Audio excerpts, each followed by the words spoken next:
રાખી। ડીસામાં ઈ બાઇકની સર્વિસ 1.5 મહિના સુધી ન થતા કંપનીના શોરૂમ આગળ ગ્રાહકે ઈ બાઇક સળગાવવાનો કર્યો પ્રયાસ। ડીસાવાલા કંપનીના શોરૂમ આગળ ગ્રાહકે ઈ સ્કૂટરને પેટ્રોલ છાંટી આગ લગાડવાની કરાઈ કોશિશ। ગ્રાહક દ્વારા લીધેલ સ્કૂટર 1.5 મહિનાથી રિપેરિંગ ન કરાતા ગ્રાહકો રોષે ભરાયા। ગ્રાહકના મોબાઈલમાં મેસેજ દ્વારા જણાવેલ કે તમારી ઈ બાઇક સર્વિસ થઈ ગઈ છે તો આવીને લઈ જાઓ। જ્યારે ગ્રાહક મગનભાઈ લખમણભાઈ રબારી રહેવાસી કિંમતે ઓલા શોરૂમ ડીસા ખાતે ગયેલ ત્યારે જાણવા મળેલ કે હજુ સુધી તમારી ઈ બાઇક સર્વિસ થયેલ નથી અને તેના પાર્ટ્સ પણ આવેલ નથી, જેથી ગ્રાહકે ઓલા કંપનીથી કંટાળી પેટ્રોલ છાંટી સ્કૂટરને સળગાવવાનો પ્રયાસ કરતા ઓલા કંપનીના માલિક અને આજુબાજુના લોકો ભેગા થઈ સમજાવવાની કોશિશ કરતા મામલો વધુ ઉગ્ર બનતા પોલીસને જાણ કરાઈ। ત્યારે ઘટના સ્થળે દક્ષિણ પોલીસ પહોંચી ગ્રાહકને સમજાવવાના પ્રયાસો હાથ ધરાયા। જ્યારે અમદાવાદમાં અગાઉ પણ આ જ કંપનીમાં ગ્રાહકોને સર્વિસ ન મળતા ગ્રાહકોએ વિરોધ નોંધાવ્યા હતા।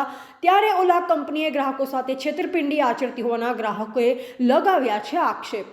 ભાઈ લખમણભાઈ મુકામ કિંમત તાલુકા ધાનેરા જિલ્લો બનાસકાંઠા 1.5 મહિનાથી એ ગાડી નવી લીધી હતી, હેડથી બંધ થઈ જાય છે। અહીંથી 1.5 મહિનાથી મૂકી છે તો કહે છે કે હજી પાર્ટ નથી આવ્યા, 2 દિવસે આવી એટલે 1.5 મહિનો આ ગાડી અહીંયા પડી છે ને આજે એની હળગાવવાની છે। હવે મારે કોઈ બીજું કરવાનું છે અને કેસ બીજો નહીં કરવો, કોઈ નથી કરવું, મારે ગાડી હળગાઈ જવાની છે, બીજું કોઈ મારી માગણી હવે કોઈ નથી। બીજો કોઈ આ વસ્તુ લે ને આવી રીતે ઠગાઈ ન કરે એ મારો કહેવાનો હેતુ છે।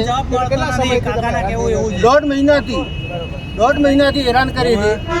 7 તારીખનો મને મેસેજ મળ્યો કે તમારી ગાડી તૈયાર છે। આ મેસેજ છે ફોનમાં કે તમારી તૈયાર ગાડી થઈ ગઈ, આયા એટલે કોઈ નથી કે હજી તો સામાન નથી આવ્યો।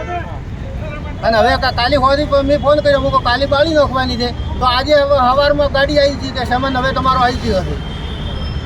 એવા અમૃત માળી, સંબંધ ભારત ન્યૂઝ, ડીસા।